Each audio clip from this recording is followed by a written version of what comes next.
This meeting is being recorded. Okay, good morning, everyone. I see that we have a few people in the waiting room. I'm admitting them at this time, but we're going to go ahead and get started. I am Dr. Antiqua Hunter, your State Parent and Family Engagement Coordinator, and I would like to welcome you to our Spring 2022 training. Thank you for joining us this morning.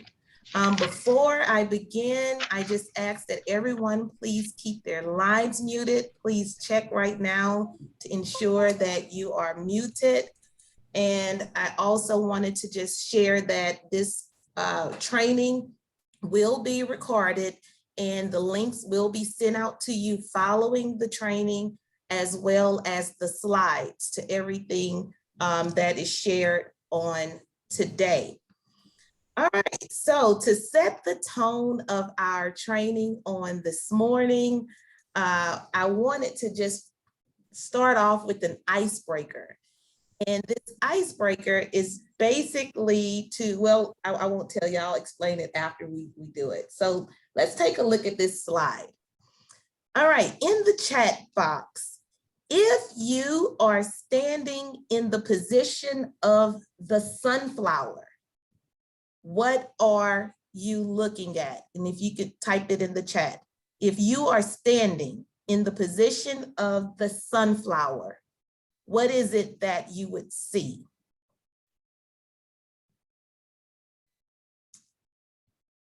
You can type that in the chat. Okay, I'm getting the number 6.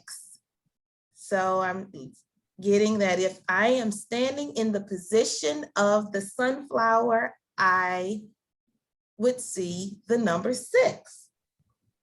All right.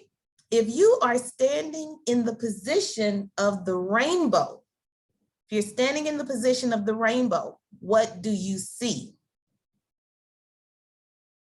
And I'm sure some people are standing up right now trying to turn their heads around. Okay, so fantastic, fantastic. All right, so I am getting, if I'm standing in the position of the sunflower, I see a 9, I'm sorry. If I stand in the position of the rainbow, no, I see a 6. If I'm standing in the position of the rainbow, I see, look, you guys got me confused now. A 6, right? A 6 if I'm standing in the position of the rainbow looking up. If I'm standing in the position of the sunflower looking up, I see a 9. Which means this is just an exercise to show that depending on the position in which you are standing or looking, you will see a different perspective. Thank you so much, Cardoza. Yes, depending on the angle in which you are looking at something, you will see something different. And does it mean that the rainbow, if you're saying that, hey, I see a 9, or if you're in the sunflower, I see a 9, if you're in the rainbow, I see a 6, does it mean that you're wrong? No, it just means that from the position in which you are, this is what you see. And so I wanted to use this icebreaker as just an exercise to show you that perspective really matters in everything, okay? And I just wanted to, as we continue to move through the next hour and a half today, want you to focus on perspective and keep that in mind. All right, so during the time today, it is my hope that we build your capacity about the parent and family engagement federal mandates that are out there. We want to talk to you about monitoring requirements, discuss the duties of the parent and family engagement coordinators, discuss any updates in the Be Engaged initiative as it pertains to LPB Ready to Learn family workshops, technical assistance that's going to be provided to you guys from Metromorphosis, the parent engagement family survey that will be sent out from LDOE, as well as talk to you about PIMS points updates.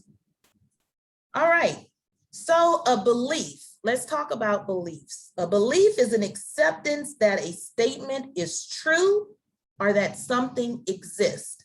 That's a belief. You believe that it's true, you accept it as being the truth, or you believe that it exists. So here at the LDOE, this is what we believe. We believe that children are our highest priority. We believe that families are our partners. We believe educators are valued professionals. Graduates must be ready to enter into the workforce.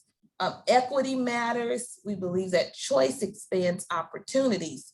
We believe schools are invaluable to communities. And then, of course, we believe that our future is bright. So when you truly believe that something is true, then you begin to act accordingly, okay? So your actions should align to what you believe, right? It's very simple. Your actions should align to what you believe. Therefore, making certain things priorities, all right? And so when we talk about our priorities are to ensure that every student is on track to a professional career, college degree, or service. Our priority is to remove barriers and create equitable, inclusive learning experiences for all children. We want to ensure that we are providing the highest quality teaching and learning environment. That is a priority. Our priority is to develop and retain a diverse and highly effective educator workforce, as well as cultivating high impact systems, structures, and partnerships. So what I would like for you to do is think about, are your beliefs dictating your priorities?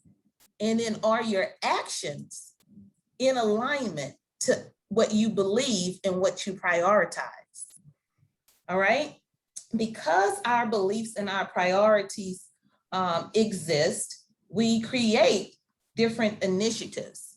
And parent and family engagement is one of the initiatives that were birthed out of the priorities and beliefs. When we talk about parent and family engagement, we're saying that it is an empowering partnership. It's a partnership among families, educators, practitioners, and the community, with a shared responsibility for the personal success of children and youth. The key words in this definition that defines parent engagement is: 1, it's an empowering partnership. 2, it's a shared responsibility. 3, we're all doing this so that every child can be successful. We cannot solely blame the parent when a child doesn't succeed. When the child spends up to 8 hours in an educational setting, we can't solely blame the teachers when a child doesn't succeed. It is a collective effort. We all play a part in ensuring that Sarah makes it to graduation day, to ensure that Johnny makes it to graduation day. It's all a collective partnership to make this happen. Very, very important. And when we do these things, when we all come together, we create the impact that we want to see. So when we talk about the impact that engagement has on student learning, and it all boils down to student learning, because we want students to be able to succeed. When parents and the school staff work together to support learning, this is what happens to students. They earn higher grades and test scores. The research proves it. They enroll in higher level programs. They're more likely to enroll in dual programs. They are promoted more. They earn more credits. They adapt better to school and attend more regularly. They have better social skills and behavior. When we talk about discipline, how do we combat discipline? Engagement, through engagement. We graduate and go on to higher education. These are things that happen when we have the parents and the schools working together. The impact of good community partnerships. When the community is brought into the realm of things, we get upgraded school facilities. You say, well, Dr. Hunter, how does that happen? Well, if you've had to pass a tax lately, guess what? You needed what? Your community involved. You needed their approval. You needed them to believe that what they were going to agree to was for the greater good. We get improved school leadership and staffing because now you're recruiting from the community within and you're bringing the best and brightest talents. How many parents are highly effective teachers, should I say, that are in your districts, are driving to other districts to work? They're driving past the schools that are right there in their own community to go and work someplace else. That's why community partnerships are so important. Higher quality learning programs for students happens. New resources and programs to improve teaching and curriculum happens. Resources for after-school programs and family supports happens, as well as increased social and political capital of participants. We know that when students are successful, they're able to go and become employable, where they can earn money to take care of their families. Very, very important. Now, because these are all important, you said, well, why are we doing this? There are federal mandates that are out there. The law tells you it's a must that you have parent and family engagement. Of course, we always tell you that, Title I is the birthplace in which it derives. The federal government says, hey, if you are accepting Title I funds, if you're taking this money, these funds are being provided to improve the academic achievement of the disadvantaged. That's why we receive Title I funds, to improve the academic outcomes. And then it tells you, these are the things that you must do in order to make sure that that's happening. You should be conducting outreach to all parents. The key word here is all parents. When we're saying that we're reaching out to parents, is it the same 3 or 4 that we always reach out to? Or are we expanding the lens to make it an all-inclusive effort? No matter what zip code they might live in, no matter what their street address is, are we being inclusive in our practices? When we talk about Title II, it shows up there. We are to be inclusive of parents and community partners. What are we doing to fulfill this federal mandate? We receive federal funds in Title II, and it says specifically, we must have parent and family engagement. Title III, it shows up there, language instruction for English learners and immigrant students. If you're receiving Title III funding, as well as ESSER, it says you shall include, the word shall, you shall include parent, family, and community engagement activities. That's a must. How are we doing it when it comes to Title IV? Title IV, 21st century schools, talking about well-rounded education, all of those things. We must be informing parents along the way. If we're receiving Title IV funding, how are we bringing parents along on the journey? Now, when we talk about Title I, which is the major component of the law that speaks to parent and family engagement, there are requirements. That's required by the law. You're having to notify parents of certain things. You're having to consult with parents for certain things. All right, and they're all listed here. And I won't go through each of them because of the sake of time, but you'll have those in your hands to review at a later time. But they're all listed here that we must notify and consult. Even we've taken a step further at the LDOE to say, because these are federal mandates, how can we ensure and help you guys in making sure that we are not just compliant? And that's a lot of times we've been operating from that mindset. You know, we're only going to do the bare minimum, or we're only going to do what the law requires, and that's it. That's it. Well, think about it. The compliance law says that students must attend school, period. They have to go to school. What if the parent took on that mentality to say, I'm just going to send my kid to school. I don't care if they eat breakfast. I don't care if they have their school supplies. I don't care if they have the necessary clothing that is needed. None of those other needs are met. I'm just being compliant and ensuring that that child shows up to school, period, because that's what the law states.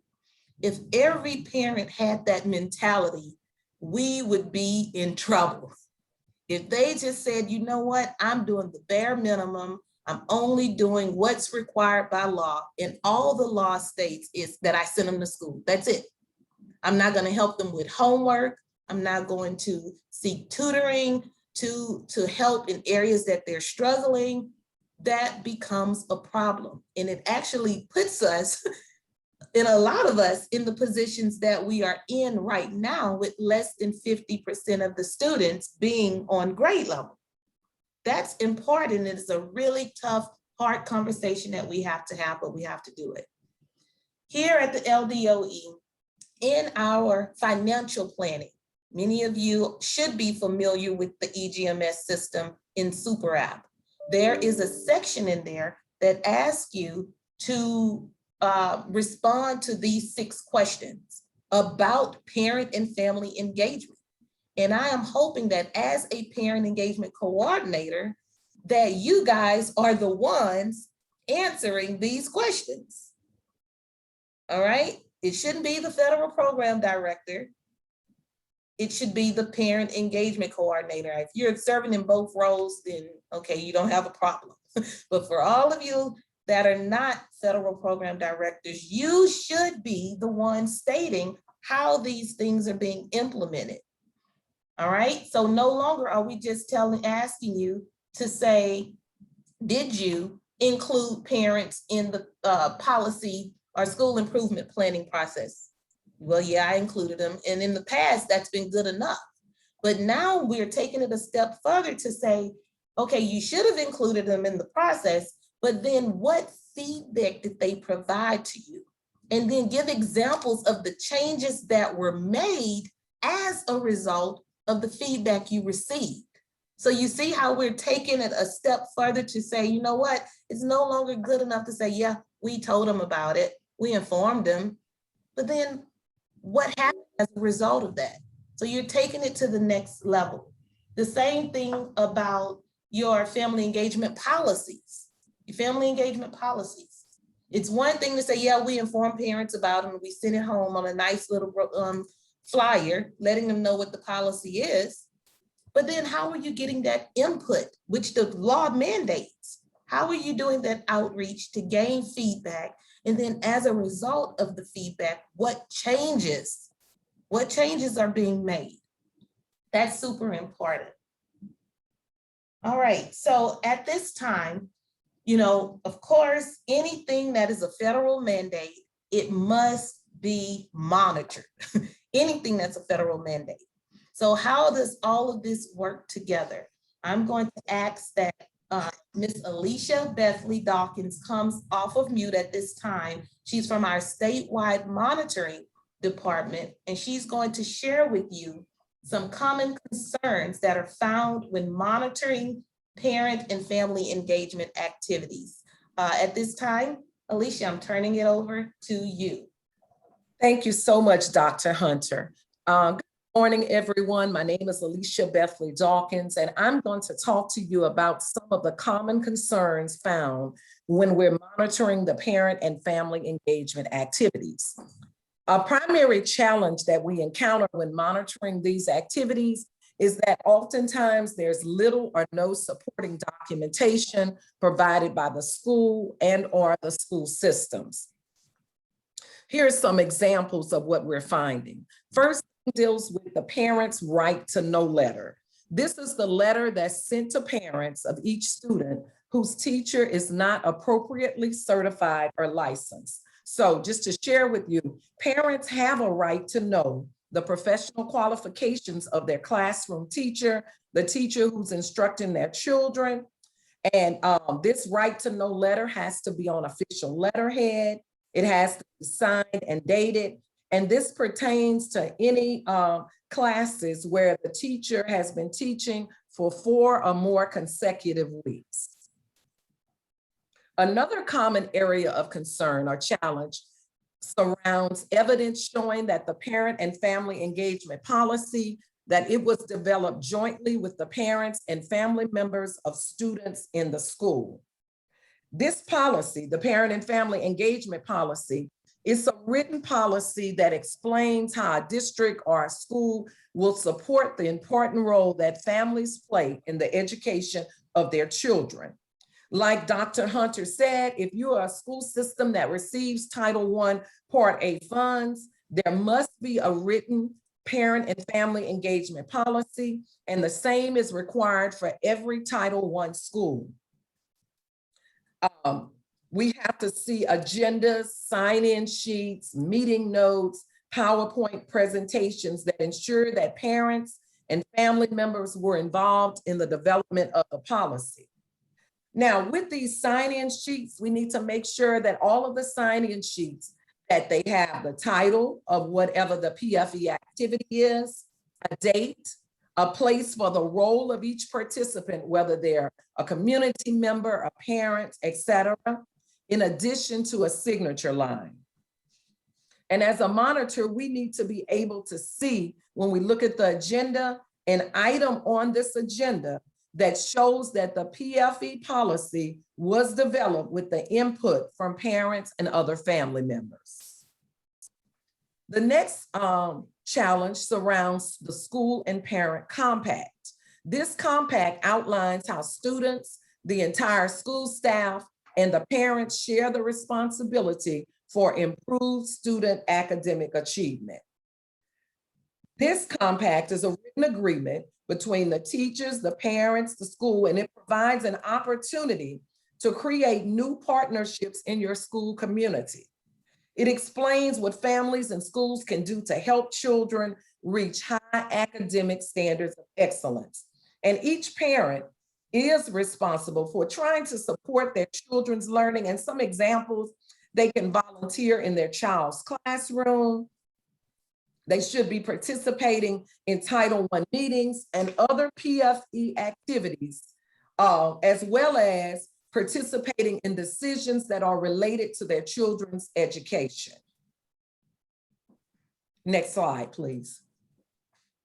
Many activities, when we're monitoring, we see that many activities require the same type of supporting documentation from schools and school systems. For examples, we must see agendas, sign-in sheets, meeting notes from all parent and family engagement activities and meetings. So we should see this for annual Title I meetings with parents, an annual evaluation of the PFE policy and activities. And like Dr. Hunter said earlier, this should tie back when you look at the evaluation that's passed out, looking at the results of it so that it informs what's necessary going forward.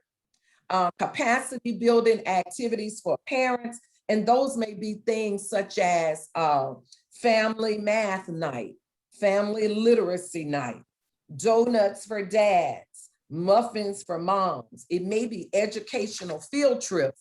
And these activities also have to have sign-in sheets, and the agenda needs to reflect what kind of alignment is being made to the children's education or to the students' education. Also, meetings where parents collaborate on the use of funds for the parent activities. When they come to these meetings, they get to provide input in terms of how the funds will be used for that particular year. So school systems have to be very creative with drawing parents in and the community into the school to make sure that everything is documented. And let me also say that because of COVID, we know that with the pandemic, a lot of the face-to-face meetings became virtual meetings. So there were also forms of documentation that need to, whether they're still occurring, they need to have been kept or they need to be currently being kept. And these virtual meetings can be documented through registration logs. Also, say, for example, just like this one, you can ask participants if you're hosting a virtual webinar or Zoom meeting with the parents to go into the chat box and type in their name. That would also be acceptable. So all of this, once again, the school systems just have to be creative into trying to build these partnerships with the main goal being focusing on the whole child and the academic excellence that's needed in order for our children to be successful. So just remember to document, document, and document. For additional assistance with monitoring, you can feel free to contact the statewide monitoring team, and you can go to DOE-program.monitoring@la.gov. And that's all I have for you regarding the common concerns. But if you get an opportunity, please take a look at the ESSA Consolidated Monitoring Checklist. And on there, you have a section for parent and family engagement where you can learn even more, and the types of supporting documentation that are needed are already listed there. Thank you so much for your time and attention. And Dr. Hunter, I'm going to turn it back over to you. Thank you so much. You're welcome.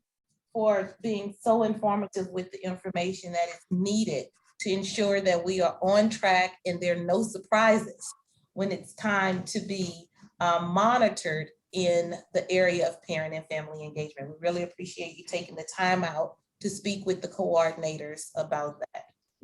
You're so welcome. To ensure that federal mandates are met and we are being effective, we must ensure that our daily actions the daily actions that we are taking will help you fulfill the duties of those mandates, all right? So you're the coordinator, you have the title, now what? What am I supposed to do? You know, I know that the federal mandates exist, but you know what? I need a little bit more guidance on what my days should consist of. And so I wanted to take a few minutes to go just kind of walk you through some of these duties. In other areas of the law, it's a little bit more prescribed. I'm also the homeless coordinator for the state. And I will tell you that in the law, it specifically states that these are the responsibilities of the homeless coordinator. However, when it comes to parent and family engagement, it's a little bit more broad, meaning it's not going to tell you you should do 1, 2, 3, 4, 5, 6, but it will tell you that this must happen overall. And then you have to kind of figure out that in order to make that one thing happen, I have to do X, Y, and Z. All right. So I wanted to just kind of go through some things with you to help kind of guide you in your process to being more effective in your role as parent and family engagement coordinator. So overall, the big thing, and I would say, you know, you got 6 big areas. You want to ensure that you are welcoming families. I mean, you have to know who your families are. You have to know your base. Are you visible? And that's the question that you should be asking yourself. Am I visible? And these are some things listed to the side. I'm not going to go through each one, but it's listed there to kind of help you figure out how you can be more visible in that role to help welcome families. Do they know where to find you? If they show up and say, do they even know you exist? How can I get in contact? What are you doing to kind of put yourself out there to make the community know that you are there to assist them?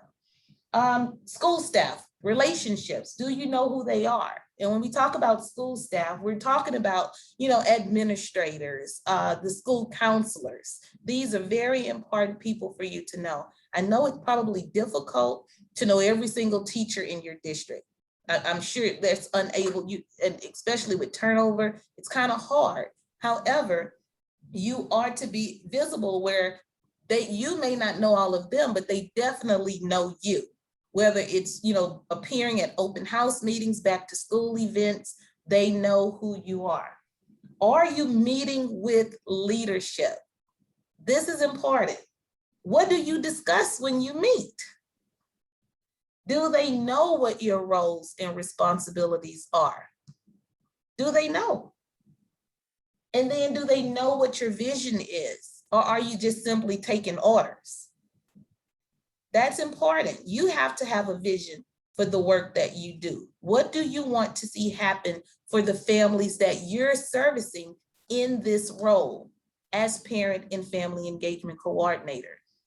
If you find that you do not have the time for these duties, this may not be the role for you, okay? You have to actually have the time to build your capacity and actually carry out the duties. A lot of districts, and I was super excited when I reviewed the budgets, I'm now seeing new positions being added to the budgets. That's what the money is there for. You can hire help.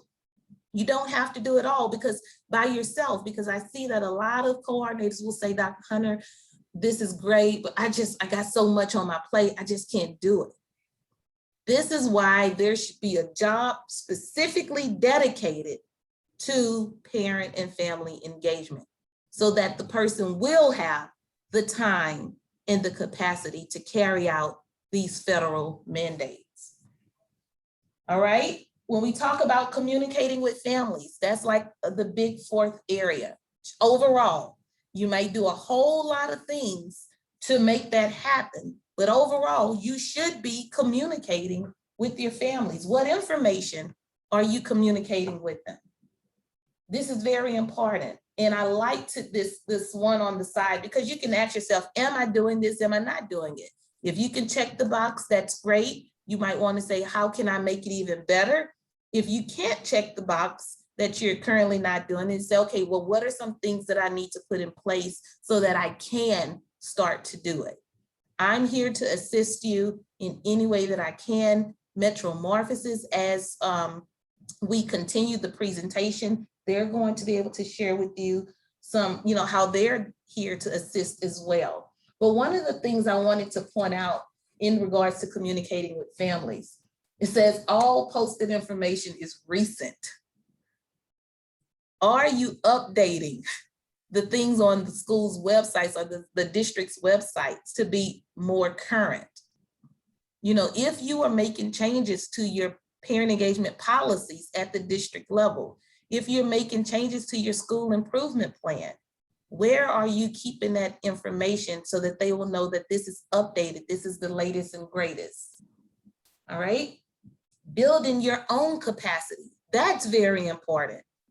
How are you learning more about your craft? What are you doing? Are you attending workshops that might be out, whether it's through the state or whether it's a national website? There's a national family and parent engagement committee or organization. Are you a member of those types of organizations? Your membership fees can be paid for out of Title I funds. So are you doing that so that you're able to explain in a more better or efficient manner of your role and what you do? All right, and last but not least, are you taking the time to survey your families to get feedback and input? Once again, where we're not just having the same conversations with the same 4 or 5 parents, but what are you doing to broaden your lens so that you have a great representation of all students? Like I said, no matter what their street address is there equal representation in the feedback that you're getting, the input that you're providing to leadership? Does it represent all parents? That's important. So those are the duties. So you might say, okay, overall, I know now these are the major areas. Like I said, how you get to them, that list might look completely different from coordinator to coordinator, because your districts are in different situations. You know, some districts may have great parent engagement. Some may not. I've been to some LEAs where they've had parent engagement meetings and 300 parents showed up. That's fantastic. But then once again, my question will be, once the 300 parents show up, what are you doing with them? Is it tied back to student learning? Or are we just talking about festivals and fundraisers? That's very, very important. All right, so how does this all connect together? Because you're like, Dr. Hunter, you gave us a very great framework. Remember that framework that we provided, the Be Engaged Birth through 12 framework. How does it all collaborate with one another? Well, in the framework that was provided to you, there are 6 themes, okay? Once again, cultivating relationships, implementing meaningful communication, supporting the success of all children, supporting families as advocates, sharing power in decision-making, collaborating with community partners. Those are the 6 areas. Now look at the themes, because we told you, if you're cultivating relationships in the framework, we gave you a list of things you could do to help cultivate relationships. If you're implementing meaningful communication, we gave you a list of things that you can do on a daily basis to help you implement meaningful communication. Now, when we tie it back to the 6 overall duties I just went through with you, do you see overlapping happening? And I'll wait. And you can just provide some information, your thoughts in the chat. With the 6 themes that are showing up in the framework, do you see how it gels with what you should be doing on a daily basis in your role as parent and family engagement coordinator?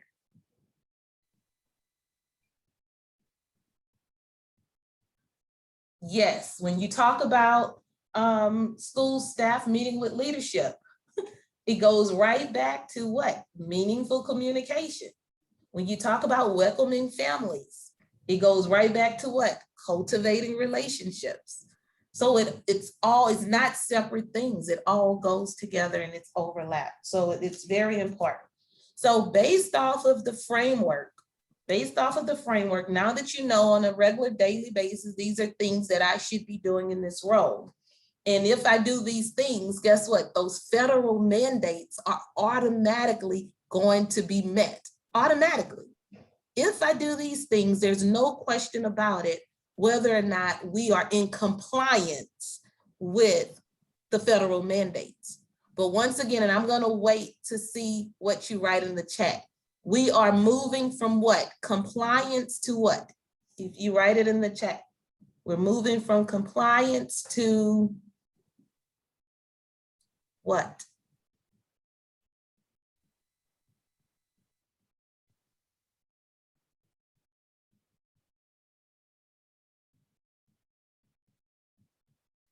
And to commitment, to engagement, to partnerships, to impact. Yes. Because once again, remember that example I told you about the parent. Compliance says, we just need to get the kid to school. And then, hey, I'm in compliance with the law. But there's a whole lot of other things that have to go along with that to ensure that the child is being successful. So it's no different for what we do and the work we do each and every day. That's why, once again, we have this whole Be Engaged initiative. Be engaged, that's the big theme that we're pushing across the state, be engaged. And there are 4 goals. We talk about being engaged, no matter what seat you're in. One of the goals, we want to bring awareness to the importance of parent and family engagement. That's important because for so long, there was no conversation around it. We knew that it had to happen, but we really didn't talk about it. But guess what? COVID brought a lot of things to light, meaning when that parent became the teacher, because of virtual learning, now we see the value of a parent. When we are short with bus drivers and we need people to drive our kids back and forth to school, now we see the power of the parent and the value. All right, so we want to bring awareness to the importance of engagement. That's your job. Talk to superintendents, talk to principals, and not just go and say, hey, it's important, we should do it, but actually have research. I'm providing you with the research that tells you what happens when you do those things. We should meaningfully engage stakeholders to gain input. And the key word there is meaningfully. If we're getting input, who are we getting it from? Does it represent the sentiments of all families? We want to construct platforms that ignite engagement. What are you doing to actually get engagement or to increase engagement in your district? Is it stagnant? Is it the same parent showing up for the same things? What type of impact are you having?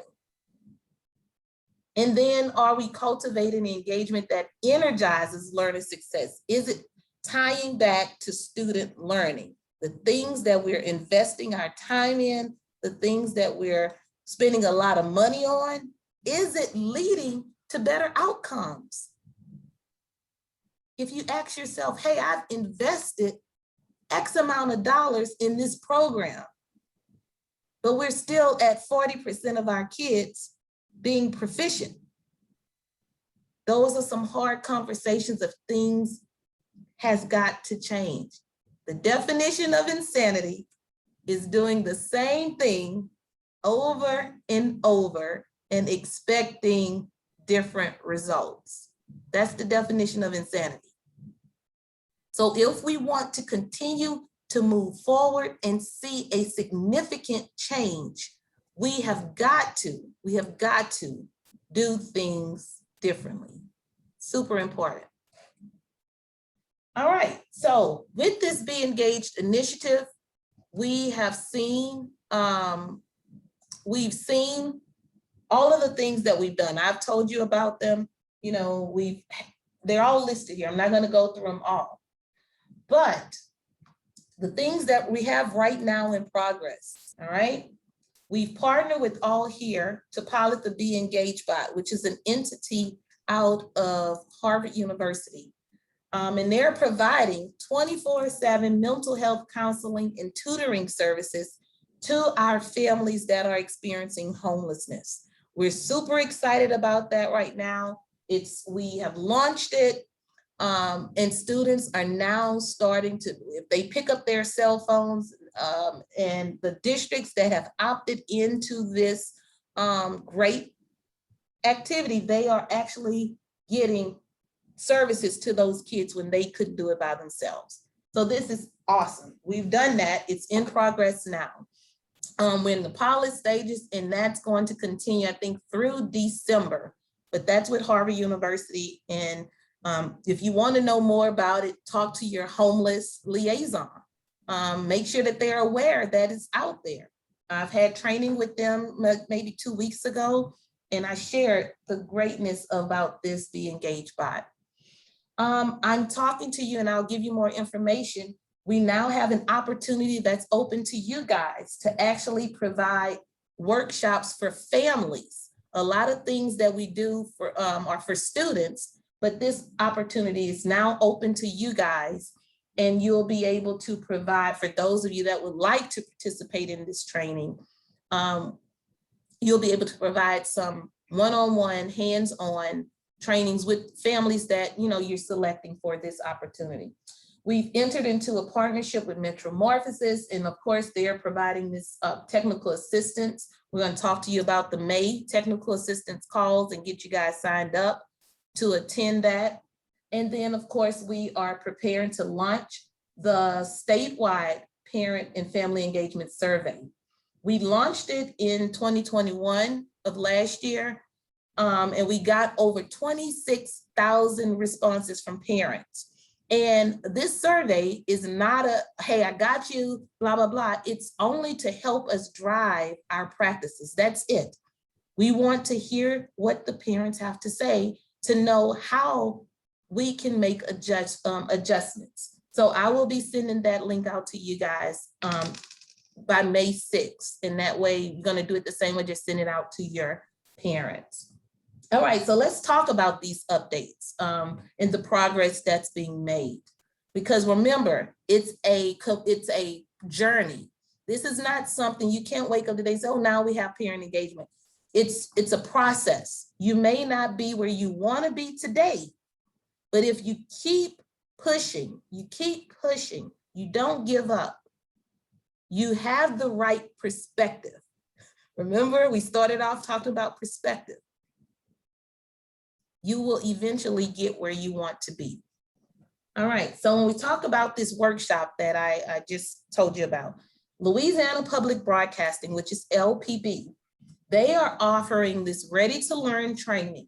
And it's based on the kids of Molly Denali. If you guys are familiar with PBS Kids, you have children or grandkids, you probably have seen them at one point or another watching Molly of Denali. It's all educational based, and it's more like a STEM workshop. So this family and community learning workshops is aimed to foster collaboration, communication, and problem-solving skills among families. They are workshops that build the adults' confidence and comfort so that they can support their children in learning. And they do it through science and literacy. And so once again, this is something very educational. I've gone through the training. It was very, very fun. It's very fun. It's not a, hey, sit down, let me talk to you for 3 hours and we're done. No, it's not.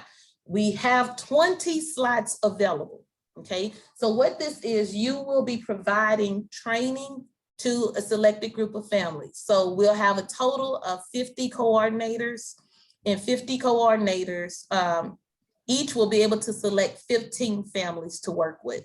So it's on a much smaller scale. It's more intimate than what your typical summer program might be. So you can't say, well, we already got a summer program in place. This is not, it's for the families, meaning the parents attend this workshop. You typically can set it up within four sessions. You don't have to do all 4 sessions at one time. We're asking that you do it during the summer, but and you can get stipends for you can get paid for hosting these trainings during the summer. But it doesn't have to happen in the summer. We're encouraging it to happen in the summer because that's when a lot of families are looking for things to do, but it doesn't have to happen. But you're working with your 15 families. So we're going to be providing the regional trainings, and then you will be able to sign up for whichever one you would prefer to attend. We're going to have one in Natchitoches on May 17th. And during this training, we're going to train you how to re-deliver the trainings to your families. So you will be the facilitator of the training. So during your training on one of these days, we're going to train you how to present the training to your families and give you the materials that's needed for the training. So you don't have to pay for anything. It's completely free. LDOE has already purchased the kits. We've already purchased the facilitator guides. So that's going to be provided to you. We have one in Baton Rouge that will be on May 18th, one on Thursday, May 19th in New Orleans. So whatever area is closest to you, you can sign up. You can sign up by emailing Laverne Dunn. There's her email address, no later than May 6th.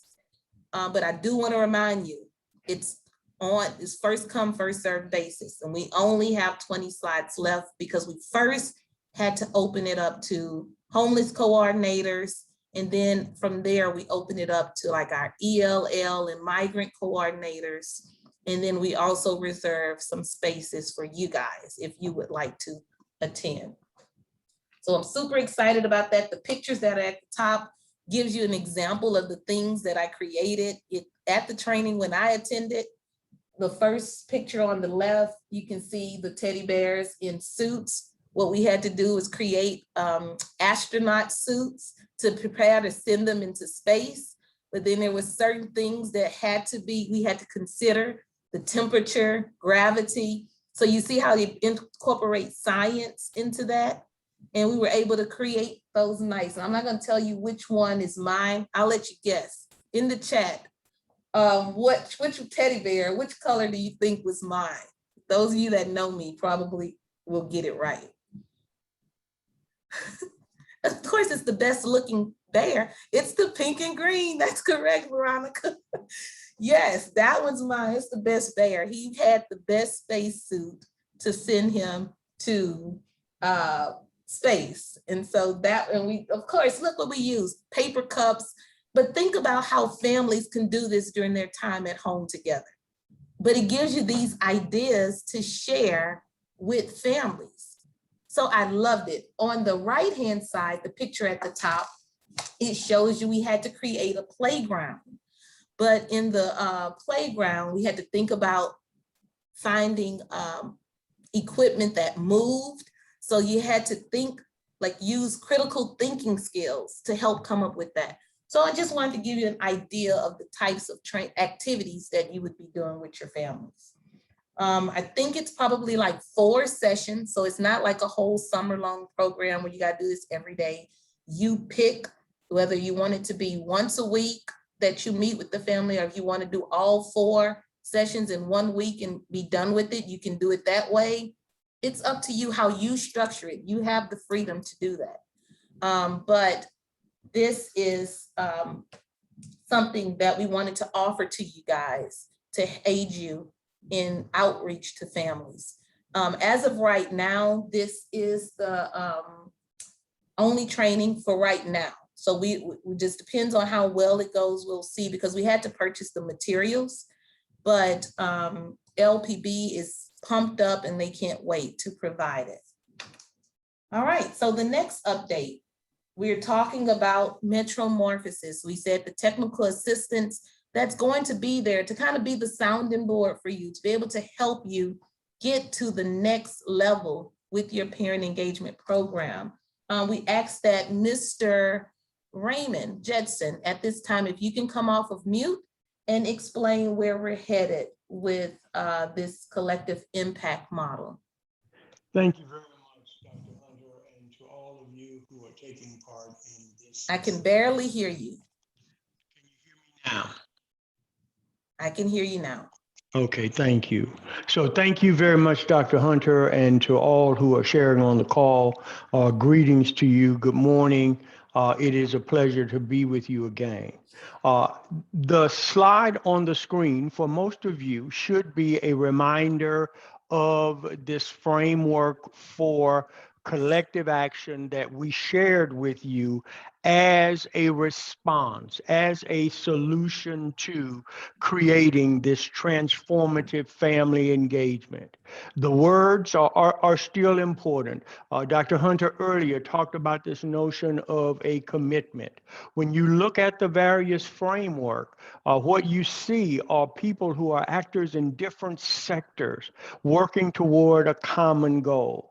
We have talked about the importance of these high leverage activities. And so how do you create this overlap? How do you create actions that move or meet areas of need in multiple areas at the same time? Shared metrics, and certainly recognizing the complexity of the issue that is family engagement. There is no single approach. There is no single thing that says we can check the box, we now have family engagement. It is an action that requires our continual attention. And so we shared with you the wheel, the stakeholders wheel, and I ask that you would begin to reflect upon people in your communities who were part of these respective roles. We have dates that are shared with you on the screen for our technical assistance calls during the month of May. You see the link there, but the link will also be shared in the follow-up email. We would encourage you to please click on the link, sign up for your technical assistance at the time on either of these dates that is most convenient for you. And we certainly look forward to engaging with you and building a collective impact strategy for your community that will meet the very important goal of truly having family engagement across our state. And so I'll be happy to answer any questions if there are any in the chat. Otherwise, Sharita and I will look forward to engaging with you during the month of May. Thank you so much, Mr. Justin, for voicing over such an important aspect of parent engagement and how to get to the next level. We really, really appreciate that.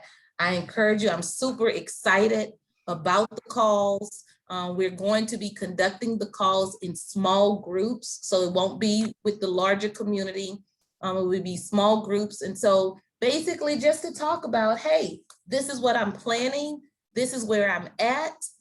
These are some challenges that I'm running into, and to try to get some assistance for you guys. So don't be timid, don't be shy. This is a time to have this one-on-one conversation of how to move it to the next level, especially if you're gearing up for a great 2022-2023 school year. So click on that link and it will take you directly to the calendar of the time that you will be able to sign up for your technical assistance call. All right, so moving along to the parent and family engagement survey. I told you that we would be getting ready to launch the one for this school year. The last one, I can't thank you guys enough. We got a great response from the families. It helped to shape the work that we do here at the LDOE, as well as I was able to, for those of the districts that had parents to respond, you guys got your individual reports to show you what your parents had to say about their level of engagement. And so we're excited about this particular launch, our administration of the survey. A few things that I wanted to note about the changes that have been made to the survey. This year, we took away that neutral response category. Remember, we had a whole lot of parents, they wouldn't either say they agree or disagree, but in my eyesight, in my opinion, if you can't agree, that means you disagree. So we did take that neutral option away so that we can get a better picture of what the parents are thinking. All right, the LDOE section of questions were removed. We had a section, like once they went through the basic 15 questions, and you can see the questions on the screen, we also had LDOE questions. Once again, we were not just asking information. We wanted to know things that would help shape our practices. So we've gotten that information for this year. And so we removed our section of questions only because, and I'll share with you why. We have now broken this survey down where they can select schools. That was another request that the coordinator said, because last year they just responded as a district as a whole. And the coordinator said, this is great information, but we would also like to know by schools.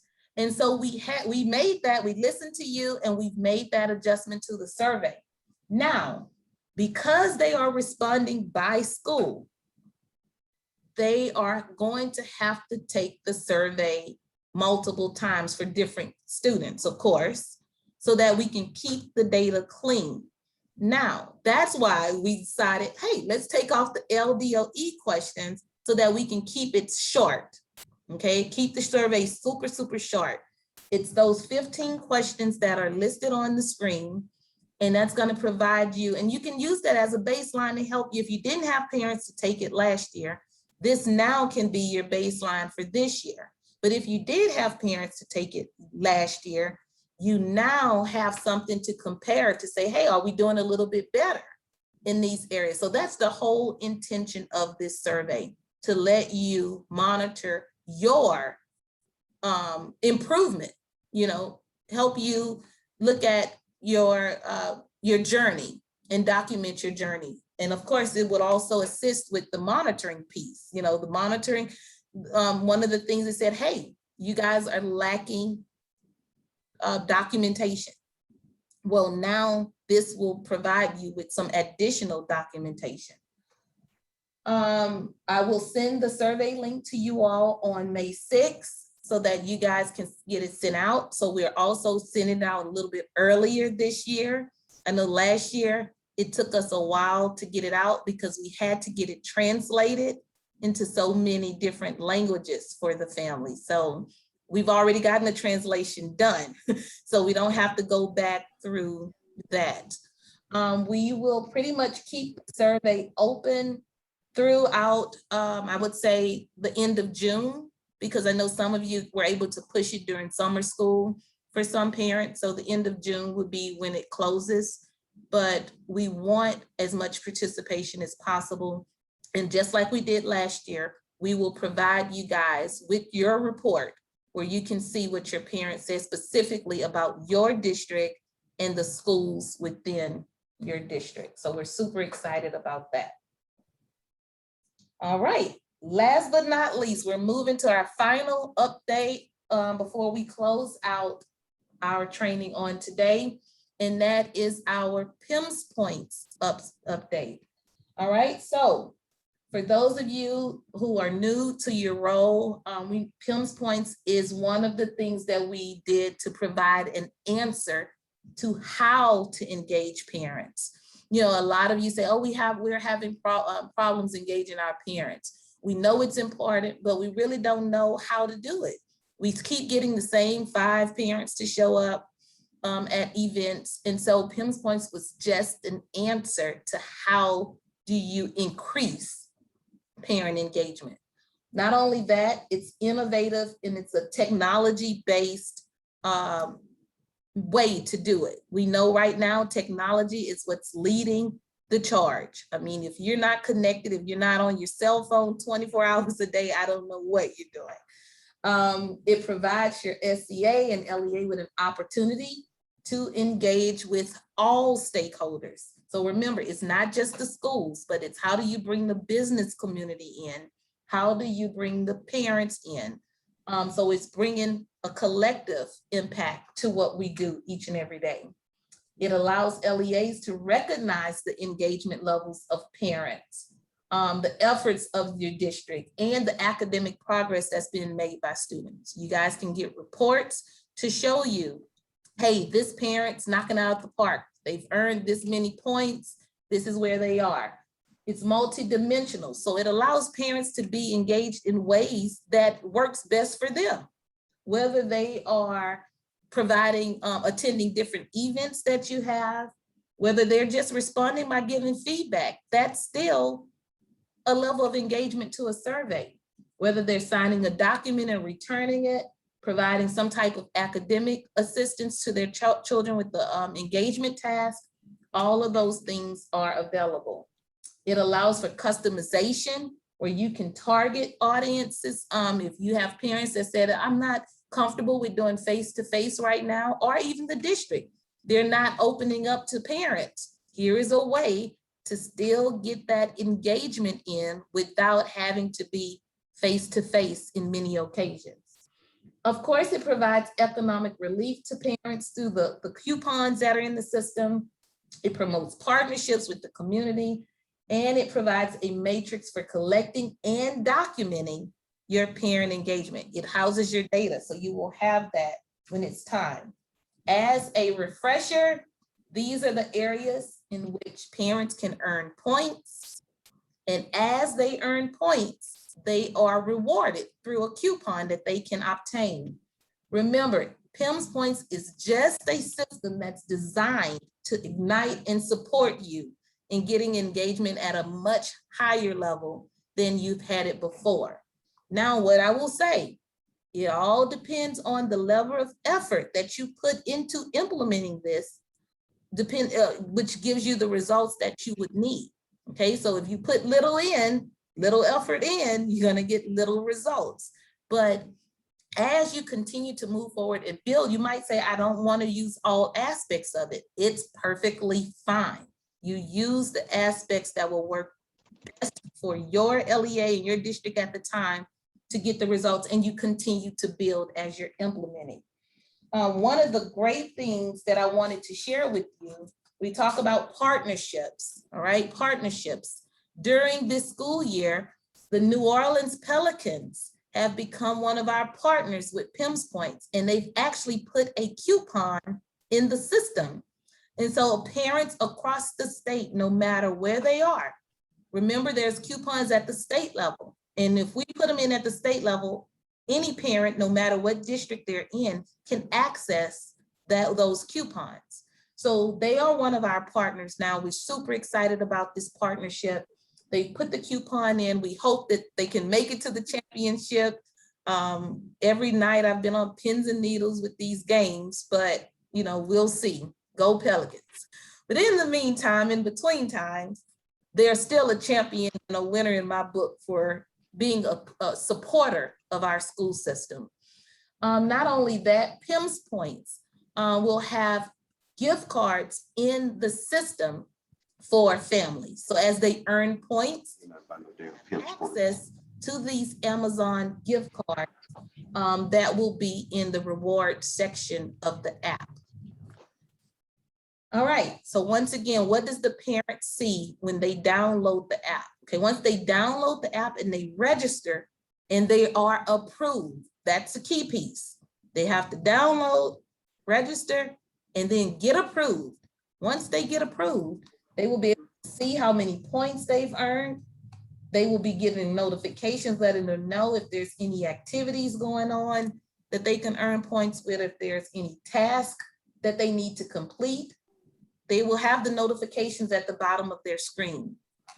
Here are some examples of activities that can be put in the system, and then they will see the amount of points that's available for each of those activities. They'll see it right there. And then the learning task. Once again, we push those out. If they have children in multiple grade levels, they'll be able to see activities that are aligned to the Louisiana state standards, and they will earn those points. So, and it shows them the notification of what they're receiving. Just like Facebook, when you get a notification, it dings your phone and you click on it and you see what's there. But the key is you guys have to have the activities in so that they can earn the points. And we did a survey with parents and I got so excited because they're asking for more activities. I'm like, this is just what we want. You might say, well, we are bribing parents to earn points, but guess what? If they are earning points for being engaged, that's what we want, because in the end, the child wins, all right? So when we talk about implementation, this is what we've done in the past. Of course, we started this way back at the Teacher Leader Summit last year. So this is not something new that just popped up. We started talking about it at the Teacher Leader Summit. Then we hosted our regional trainings and we launched it in January, all right? So with launching in January, this is where we are. We have 16 LEAs that are using PIMS Points right now, or either onboarding. That meaning they're getting everything set up so that they are good to go for next year, but they're actively participating and acting in the system. Over 2,400 parents are registered and are interacting with the schools. We're super excited about that. Some districts have implemented it district-wide, and some have just implemented at certain schools. They say, you know what, Dr. Hunter, can we start small? Can we start with 2 schools? Perfect, yes, let's go. And they're implementing it at just the school level. It will continue with implementation at no cost. This was free. There's no cost to LEAs for the 22-23 school year. And I just wanted to share with you guys just some information. We did a survey. PIMS Point was able to send it out to parents and they started responding. We just sent the survey, so it's brand new. We're still getting responses in every day, but look at what the parents are saying. These are the features that they like in PIMS Points. They love the reward. Look at how they love the rewards. They like the tasks, the learning tasks, the polls. So we see that they're loving that. And then how satisfied are you with your experience so far? All right, this is something brand new. And you can see how many are scoring in the 3, 4, and 5. So we're well on our way. Parents are excited about it and they like what's happening. At this time, I will turn the floor over. We have Amanda Bourgeois, which is one of our excited parent and family engagement coordinators from Lafourche Parish, and they are leading the pack when it comes to implementation of PIMS points. So I just wanted you guys to hear from Amanda the great things that they are doing in Lafourche Parish, and we couldn't be more excited for them. So Amanda, if you can come off of mute at this time, and I'm turning it over to you. Hi, good morning, everyone. I just want to first thank Dr. Hunter for having me on. And I would also at this time like to thank Mr. Seals and Mr. Fred Holmes. If you're hesitant about PIMS Point, I would say jump right in because they are amazing with getting back to me, communicating. They have office hours, take advantage of those office hours. They are really good about answering emails and getting back to me with all my questions. And even the help feature or the chat feature inside of PIMS Points is also amazing. So you can even talk to a live person and not just a robot. So with that being said, I kind of just want to share some things that we have done here in Lafourche. The first thing that we did was we had a meeting with all of our curriculum staff on board, kind of told them about what was happening with the Be Engaged initiative. We had that meeting way back in November. We also had a meeting with our elementary principals and then our secondary principals. That was in November and December, kind of just sharing out with them what we were going to start doing. And then in February, we kind of did the big push, the big launch. So we had a meeting on February 15th. And at that time, we had a person from each school come in here at our office. And we had a meeting with all of them to kind of launch the whole Be Engaged initiative. We shared the framework with them and we did a deep dive into PIMS points. So most of these people that came from the schools are guidance counselors or they're librarians, some were administration, they all came. And then so in this training, we just kind of went over the basics. We gave them a flyer that we came up with. We gave them some social media posts to start putting out. We showed them how to approve parents in the system. And as of this week, we have 1,400 parents in the system. So we're really excited about that. They're in the system, approved, ready to go and start earning points. We kind of explained what the learning tasks were in PIMS points. That to me is my favorite feature as a parent and as the parent and family engagement coordinator for the district, because it's something so simple that we can take and push out to parents to say, oh, I never really thought about how we could just get to them every day, like the certain standards about following steps in a sequence. Well, you can make a cake at home, something that you probably already do with your child, but it gives them those kind of talking points and those questions to ask. And they could earn points by doing that at home with their child. So the learning tasks are really one of my favorite things out there.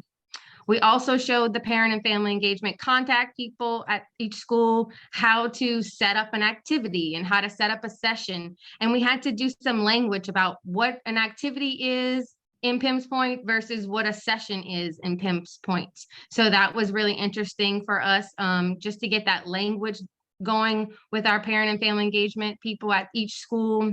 We also showed the schools how to set up coupons because PIMS Point was very generous in giving the schools 5 coupons that they could come up with. So they could get a free admission to a basketball game, or they could get a dress down day just by using their points. So we also wanted to show them that. And another thing that I wanted to show the parent and family engagement coordinators is how to add additional users. Because right now in our system, we only had the administrator at each school and that contact for each school. So when it comes down to approving parents, the guidance counselor or the librarians, they wear also many other hats, such as the testing coordinators, which are coming up soon. So we wanted to say, hey, if you need help at your school to approve these parents, maybe let's get the secretary on board because she knows the parents because they're coming in and out the school all day long. She knows who they are. So we showed them how to add an additional user if they wanted help with approving parents. So I sent all that home with them, and they were able to work in the program. I gave them some step-by-step instructions. Dr. Hunter and the PIMS Points team have come up with a tool guide, which is a lot of resources that they have there. So they were able to go back to their school and kind of work in the program for a month. And at that time, I was like, look, just push it out in social media, start approving parents. And then we're going to come back in March. So we came back in March 15th, a month later. And what they had to bring with them was they had to have an activity ready to be put in the system. So we require in Lafourche Parish that the schools conduct 4 parent and family engagement activities throughout the year. So the first 9 weeks is always open house, and then 1 in the second 9 weeks, 1 in the third 9 weeks, and 1 in the fourth 9 weeks. So that's what these contacts for the school had to bring back. What was the school planning to do on campus that would be meaningful and build the parents' capacity for the fourth 9 weeks? So they all came with their one activity, and we just did a working day, a half a day with elementary, and then a half a day with secondary, our middle and high school schools. And we just worked like, oh, I have a question about how to implement this. Okay. And then we worked step by step for each school. So by the time everybody left on March 15th, every school had at least one activity scheduled before May 25th. And they had at least one coupon in the system by the time that they left. We're working really hard with our community businesses. We had a meeting with our local chamber here in the parish in February, and they are on board. They're excited. We were really hit hard with Hurricane Ida, and just like everyone else, also COVID.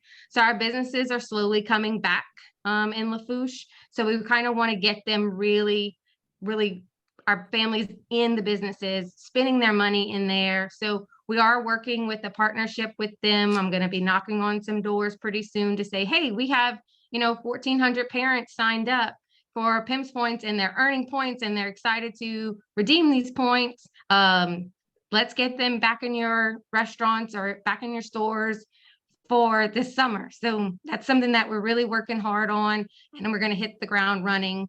And that's kind of all I have. I do have some documents or some PowerPoints that I'm willing to share. I will drop my email address in the chat. If you want to chat about things, or you have even some things that you think you're doing really well that I would love to hear, because I, excuse me, I definitely want to grow. Lafourche has a big way to go. I'm excited. Over the Easter break, I sent out my new goal, because my goal for the year was to kind of just launch this and start it. So I feel like we have launched it and we started it. We have some schools that have over 60% of parents that are signed up and ready to go. So I'm going to drop my email address, and if you need anything from me, you just let me know. I'll be happy to help and share. Thank you. Thank you so much, Ms. Bourgeois, for taking the time to just share about your experiences with PIMS Points. And let's just commend her. If you guys will just take the time to chat, to just say, hey, because we know it's hard work. Like I said, there's a lot that we have to do anyway, but for her to take the time to say, hey, this is going to be a priority. We're going to push this and make it happen. And once again, it's not about Lafourche. It's about the kids that are getting the engagement of their parents through something that she's doing. That's what it's about. Remember, I told you it's perspective. It's about the impact that you're making in a child's life through their parents being engaged. So we thank you so much for the work that you're doing. We also would like to commend Zachary. Zachary is doing a phenomenal job as well of getting students on board or parents on board and getting the PIMS points up and off the ground. So we wanted to highlight those as well. Now some updates and features to the system from the last time that we spoke. These are some just administrative things that are different. When we upload a document now, it's more similar to DocuSign, if you guys are familiar with DocuSign. So we're excited about that. When you prepare a document, you don't have to go and create it anymore. In the new platform, which everything's gonna roll over, so you don't have to worry about losing anything. You can just upload it just like DocuSign and add the signature features. So we're super excited about that. Now you can actually track attendance for sessions using the QR code. That's an enhancement. Parents can earn 1 point for each day of student attendance if you decide to bridge it with your student information system. And I'll talk to you more about that in just a second. We are now able to bridge, if you guys are wanting to pay the extra fee to bridge PIMS points to your student information system, you can now do it. We have already made some contact with some of the student information systems like EdGear, PowerSchool, to know what's needed to make that happen, but we can do that now for the next year's reiteration, and that's going to impact your approval level. So you won't have to take all the time approving parents individually anymore. You will be able to, when that parent is in the system, it automatically gets that approval. So there's a direct correlation between the two. The new mobile app features a dashboard for parents to track their response rate to notifications that are being sent out, their participation history, as well as a ledger to track their coupon usage. Parents can set goals now and earn bonus points for meeting their goals. We can now display the QR codes for quick attendance recording at events. There's an embedded QR code on the coupons. When the vendors go to set up their coupons, they can now just scan it, and that'll help when the redemption of the coupons. There's an improved registration page when the parents log on. Now they can search for multiple schools instead of scrolling through the entire list. And then now there's a mobile app access for administrators and merchants. So before, you guys could not get into the app. Now there is an app set up for you all to be able to access it and see what the parents are seeing. So we're super excited about those upgrades. Remember, the level of implementation depends on what you want to do at your district level. Whether you want to implement it at the district, where every school in the district, or you might say, okay, all of my Title I schools, we will participate. Or you can just do it at a school level, select one school and pilot it. It's completely up to you how you want to set it up. We are not dictating that level. You're creative and come up with what works best for you.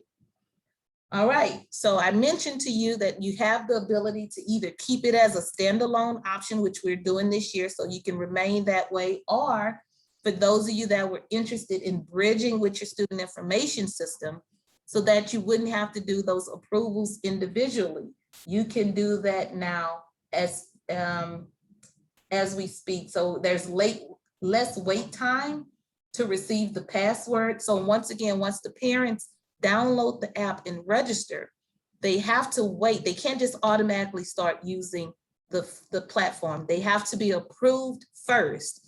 And then once they are approved, they will get the email and they start to interact with the system. Now, they don't have to worry about waiting on that email. They just get that immediate access. All right.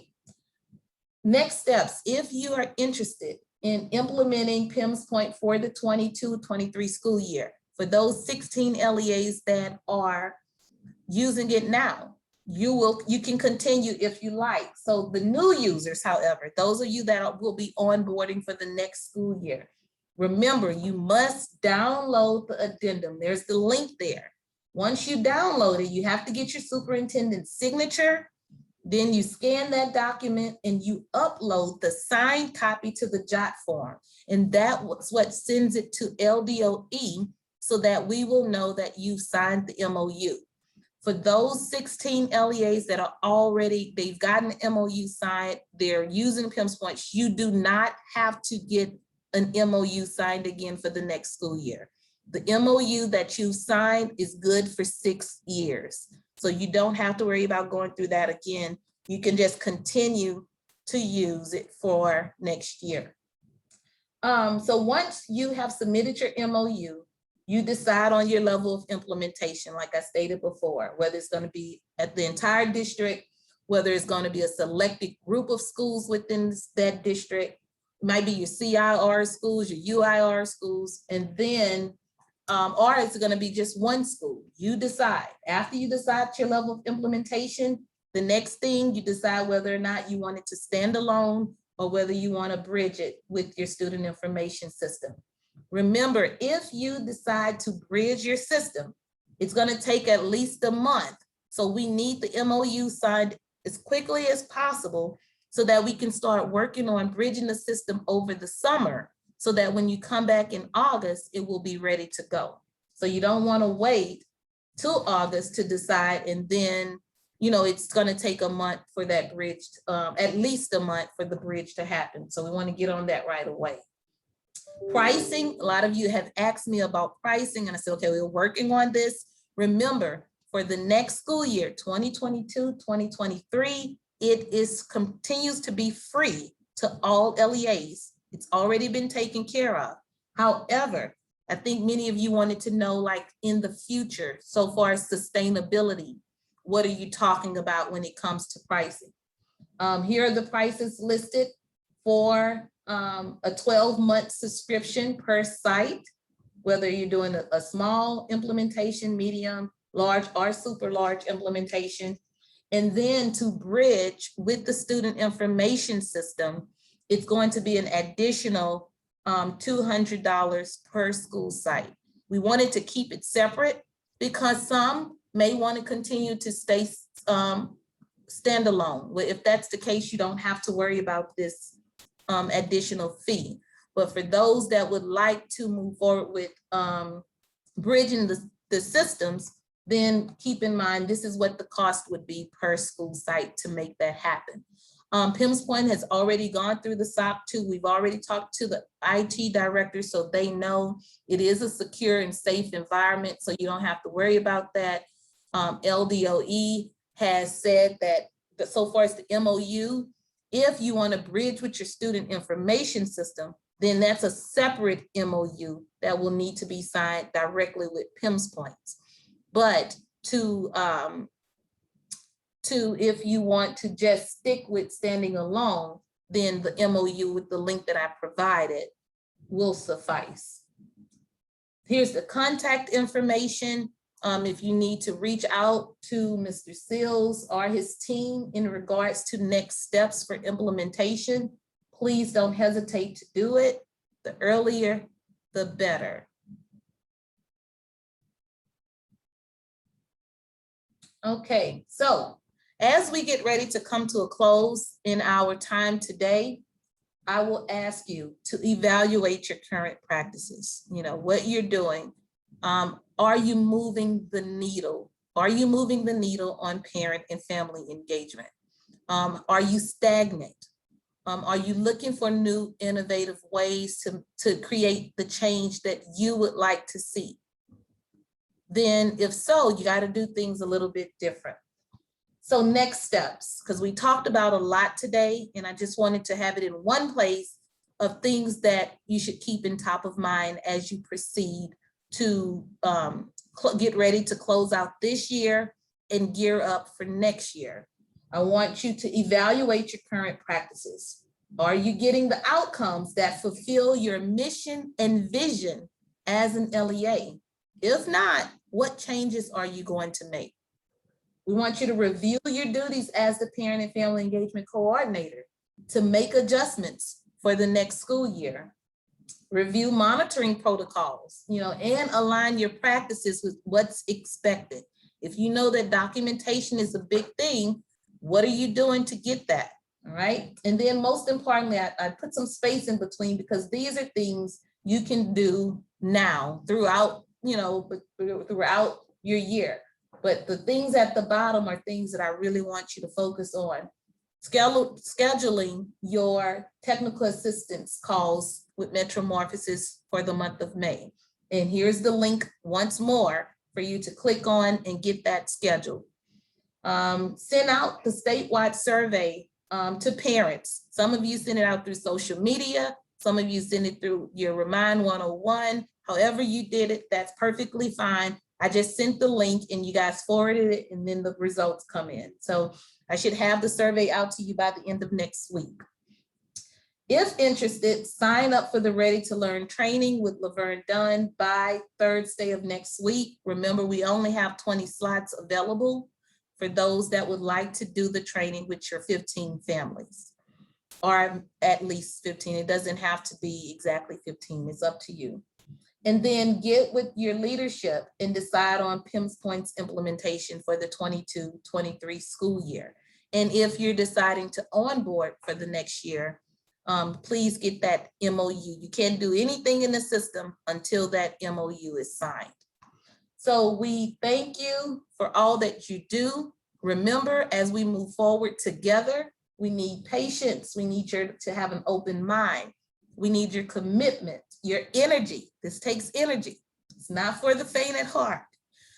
We need you to communicate what we're doing, evaluate your current practices, and most importantly, keep the main thing, the main thing. We thank you so much for your time today. If you have any questions, please reach out to me directly. Here's my email address. I'm more than willing to assist you in any way that I can. I thank you for all the work that you guys do on a daily basis. I know together we will be in a much better posture than we are this time next year than we are this time right now, because we're making some progress. It may be slow, but we're getting there. Thank you so much for your time. Have a fantastic weekend. This concludes our training.